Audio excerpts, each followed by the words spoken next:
Good morning, students. We have seen in last class heating effect of electric current and practical applications of them. And before that, we have seen resistors in series and resistors in parallel. To continue with that, so one question will comes in resistor in series and resistors in parallel. I will discuss that one question. Why parallel circuit is preferred more than series circuit, or what are the advantages of parallel circuit over the series circuit? You have seen series circuit as well as parallel circuit. So what is series circuit? If I take one battery is connected, let me say, okay, one battery is connected like this to a resistor, or let me say bulb, okay. So you can use here, each must be closed. Okay, there is a flow of current in this direction, that is from positive to negative of the terminal, that is battery. Positive terminal of the battery to negative terminal of the battery. Here, very important thing is there is the flow of current, that conventional direction is important.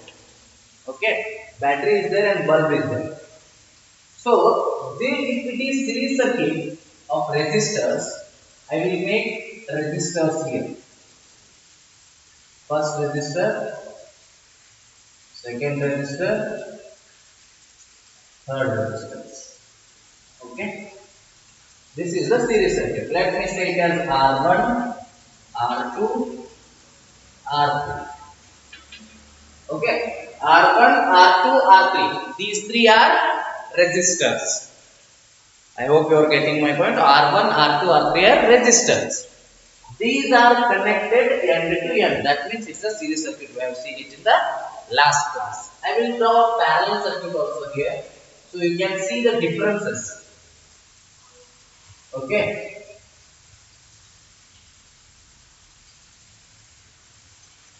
Now you can see here. This is parallel circuit.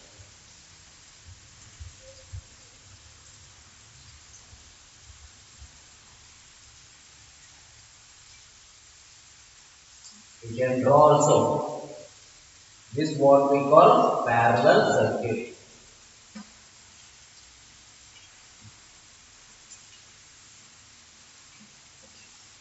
A battery or cell is there. Key must be closed, or even though you don't use key not a problem. Key is not a compulsory component. You can use a, if it is not used also, okay. Okay. See, battery is there and current flow direction must be there. So here it is R1, R2 and R3. Okay. So a voltmeter must be connected in parallel with this. That let me take positive and negative on this side. Okay, here also you can take a voltmeter. Okay, positive and negative side. And if you want to measure current, ammeter should be connected in series. Okay, see here, very much important thing, these are connected. Okay, very much important thing I am going to tell you. This is series circuit and this is parallel circuit. So as we know, in series circuit the current is same, in parallel circuit voltage is same. The same voltage is applied across R1, R2, R3, same current is applied across, the same current is flowing through R1, R2 and R3. In the series circuit, current is same. In the parallel circuit, which is same in the parallel circuit, voltage is same. Okay. See here, the very much important thing you have to remember. What is that important thing? See, current is flowing and R1, R2, R3 are having same current but different potential difference. And see, one thing you have to remember, if current does not flow, then the circuit breaks. current must need a path to flow. If there is no path for current, then it will not flow. Suppose if I break this, if I close, if I open the key, that means the current will not flow. Don't think that the current will flow up to here and stop. No. If there is no path for the current to flow, it will not flow at all. It does not flow. If there is no path means it does not flow. So, current will not flow if the circuit breaks. Okay, you have to remember this point very much importantly. Okay. So, let me complete the circuit with E. Okay. Or you can easily, if you don't want key, you can make it. Okay, both are no problem. Normal circuit it is. See, first important thing in series circuit, what happens if any one component fails, then the total circuit fails. That means if component of any one fails, then there will be no current, then the no component works. If one component of circuit fails in series circuit, see, if one component in series circuit fails, if one component fails in series circuit,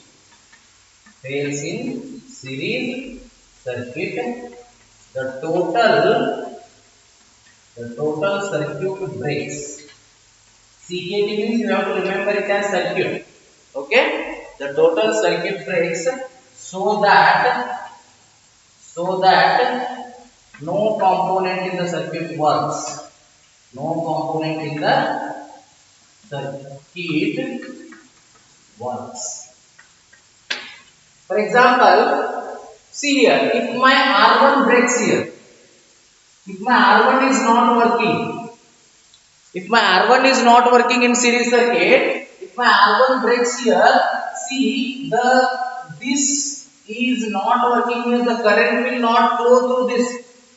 The current will not cross R1. When the current will not cross R1, it means it will not go to R2, it will not go to R3. If it is not going to R2 and R3, that means all the three R1, R2, R3 are not working. If doesn't go through R2 means R2 will not work. It doesn't go through R3 means R3 will not work. As already I told, R1 is not working. That means no component works. So, this is very much important, or you can say non-component works. This is very much important, non-component in the circuit works. Okay, if one component fails in series circuit, others also doesn't take current. But it will not the same case with parallel circuit. Because if my current will divide here, if this R1 does not work here, if my R1 does not work, there will be current C, I1, I2, I3. If it doesn't work, no problem, still these two work. Why? Because there is still path for I2 to flow, there is still path for I3 to flow. These two does not depend on I1. These two depend on I2 or I3.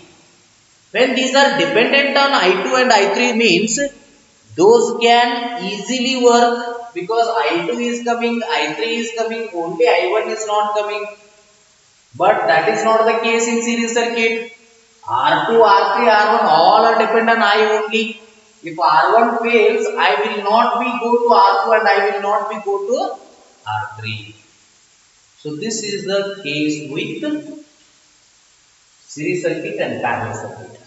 Okay, I hope you all are understood this point. If one component fails in series circuit, then the total circuit becomes fail. Total circuit breaks so that non-component in the circuit works. So please, when you are noting down CKT, you have to remember it as circuit. CKT is nothing but circuit. Okay, second point we will see. What is the second point? 5 parallel. The question you remember. 5 parallel connection is preferred more than series circuit. What are the advantages of parallel circuits over the series circuits? You can use both the questions. For both the questions, you write the same answer. See, my second point. Okay, I am going to write my second point. Note down this first point. See, what will be my second point is why parallel circuits are more better than series circuits. What are the advantages of parallel circuits over series circuits? For example, see, current in your home, you are using different resistors or different components for the current to flow. Which are, for example, if you take fan, television, AC. See, resistors are nothing but these are the materials. Okay, fan is a resistor, TV is a resistor, AC is a resistor. These all are resistors. Okay, if they are connected in series, what happens? All will get the same current. But what happens in parallel circuit? Different components need different current. Not in parallel circuit. Generally, the different components need different current. For example, if you take television, it needs less current. Fan needs little bit more current than television. But if you take AC, it needs high much amount of current. Right? So, to connect all these three, you cannot need the same current. That means series circuit fails here. See, different components or different resistors need a different current which cannot be fulfilled by series circuit. Series circuit cannot fulfill this. In a series circuit, different components cannot get the different current. They all get same current, R1, R2, R3. All will be having the I only, same current. But in parallel circuit, what happens? They all are having different currents. We can manage them. Here I can connect fan. Here I can connect television. Here I can connect AC. So here the more current will go, less current.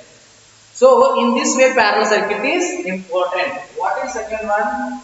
See, different components needs different component needs different current.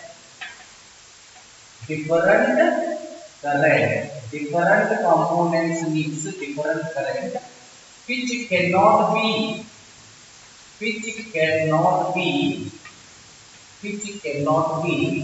fulfilled by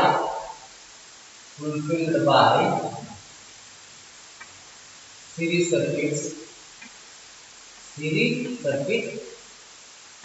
but it can be fulfilled by parallel circuit. It can be fulfilled by parallel circuit. So this is very much important. Okay. So this can be fulfilled by parallel circuit. This is the second point.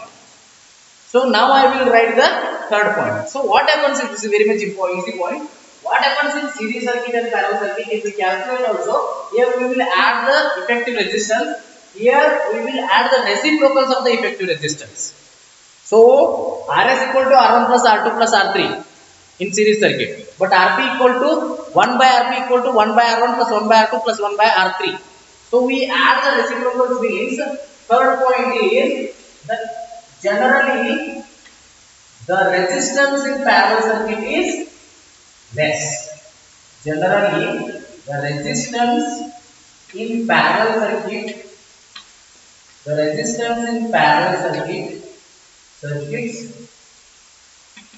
is less compared to series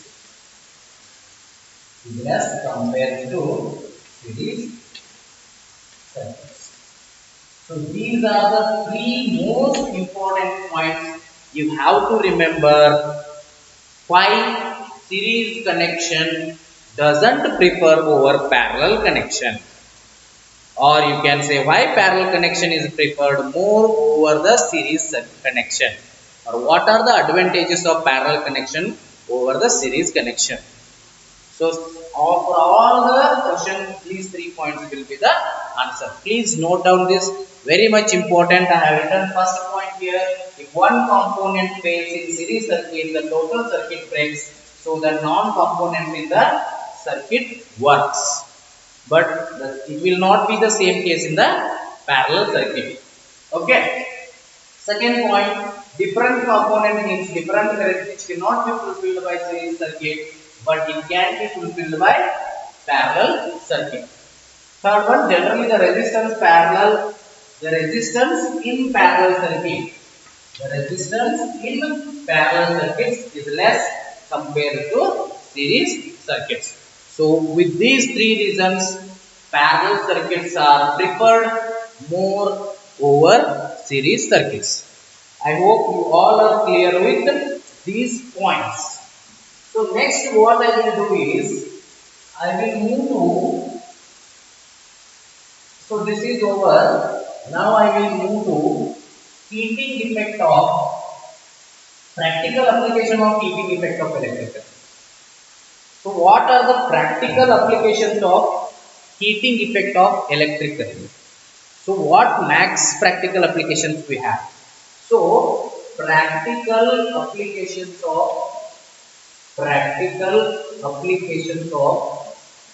heating effect of electric current.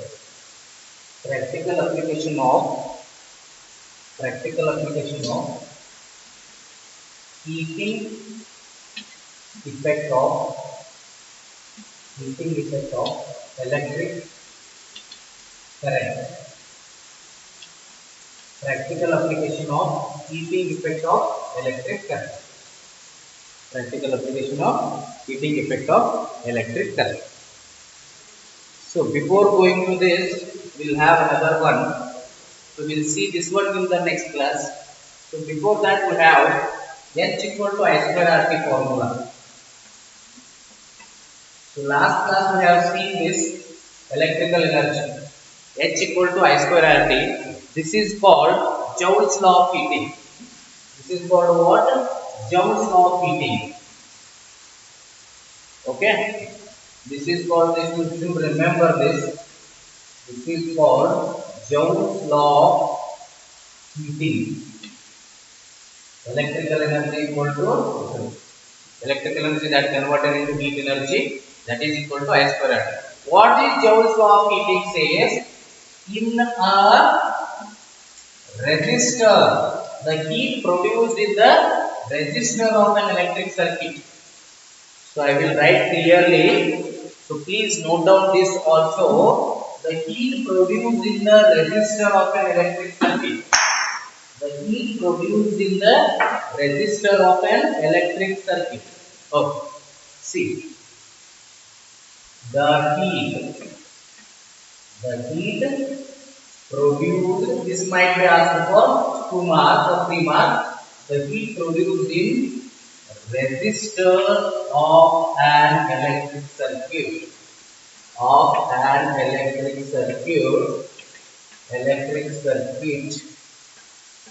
Okay, first one. So what is my formula? According to formula I will write I square RT. So that means it is directly proportional to I square, isn't it? First one, directly proportional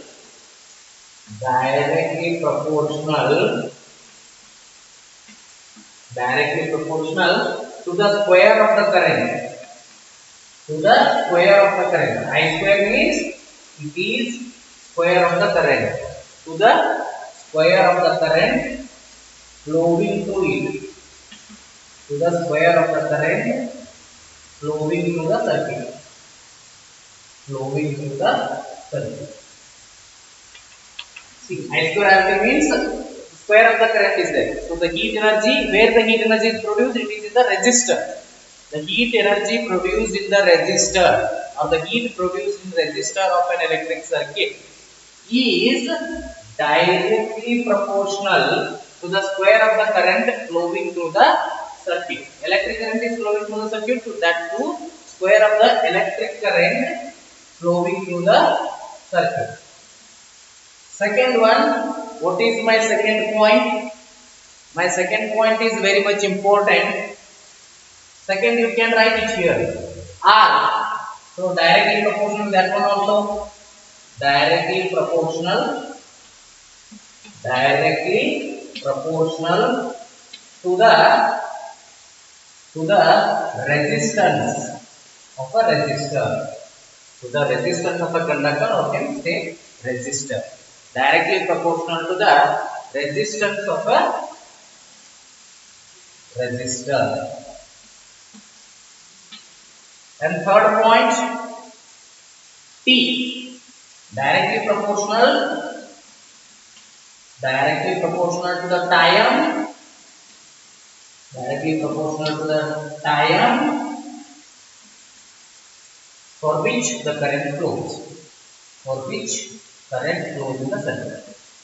For which current flows in the circuit. So these are the 3 points we have to remember. Very much easy. So first one is, if the heat produced in the resistor of an electric circuit is, it is directly proportional to the square of the current. Just by knowing this formula, you can write all these three. Very easy. First one, what it is? The heat produced in the resistor of an electric circuit. This is the heat energy produced. So let me say heat energy. The heat energy produced in resistor of an electric circuit is. So now it is over. Is means equal to. So if they all are in the numerator, divided by 1 will be there.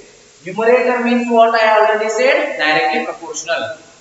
Directly proportional to the square of electric current flowing through it, or flowing through the circuit. Second one is resistor, directly proportional to the resistance of a resistor. R is resistance. Third one is time, directly proportional to the time for which current flows in the circuit. Okay, so I hope this is clear. In the next class we will see this one once again, and we will continue with practical applications of heating effect of electric current and upcoming concepts. Okay, I hope you all are clear with this concept. Okay, H equal to I square RT, you should remember what it is called. That is also important. Joule's law of heating. The question will be asked, define Joule's law of heating. Okay, what is Joule's law of heating?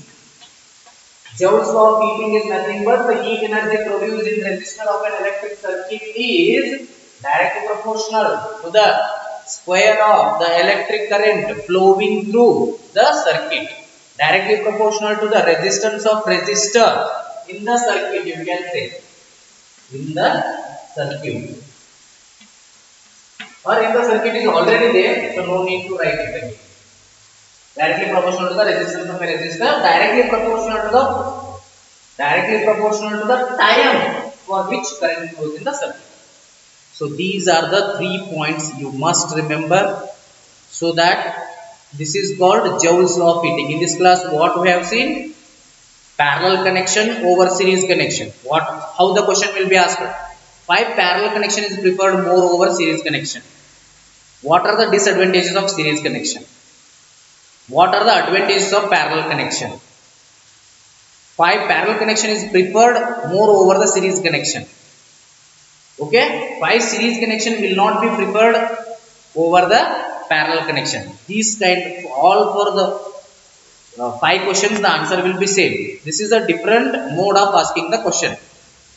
I hope you all are clear with this. So this is Joule's law of heating. H equal to I square RT. You remember the formula, and that formula you write. H is the heat energy produced in the electrical circuit. The heat energy produced in resistor of an electrical circuit. So it is directly proportional to I square. That means directly proportional to the electric current, square of the electric current flowing through the circuit. Square, I square means square of the electric current. Then R is there. R means it is resistance. So directly proportional to the resistance of a resistor. Third one, T is there. That means it is time. Directly proportional to the time for which current flows in the circuit. So you should remember these 3 things. So what is the SI unit of heat energy? That is joules. So we'll see in the next class practical applications, and if possible we'll see this one once again, and we'll see the practical applications of heating effect of electric current.